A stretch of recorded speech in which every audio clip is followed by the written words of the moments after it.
Napaka-special nga na naging birthday celebration ni Vice Ganda dahil nandoon ang kanyang mga kasamahan sa It's Showtime. Isang post ang ipinakita ni Ogie Alcacid at ipinakita rin niya ang mga photos na kung saan ay masayang nag-celebrate sila ng ika-48th birthday ng Unkabogable Star. Narito ang naging mensahe ni Ogie Alcacid. Last night's birthday bash of the one and only Unkabogable Vice Ganda was truly epic. We love you, Private Benjamin, and the Lord bless you always. Hindi rin naman pinalampas ni Chinita Princess or Kim Chu ang magbigay ng mensahe para sa kanyang kaibigan na si Vice.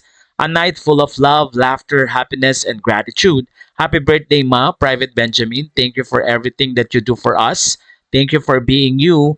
May you have many more birthdays to celebrate, good health, and endless happiness that you deserve. Love you, Ma.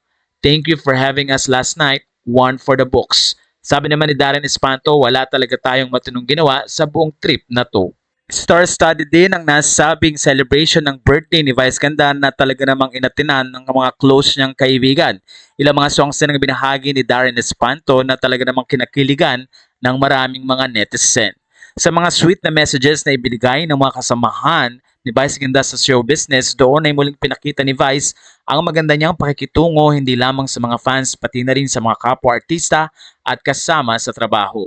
Samantala, narito naman ang ilan sa mga highlights at photos na binahagi ng iba't ibang mga netizen at mga nandoon sa birthday party na kung saan ay makikita talaga ang sobrang kasiyahan at pagmamahal ng kanyang mga kaibigan kay Vice Ganda. Happy birthday to you. Happy birthday.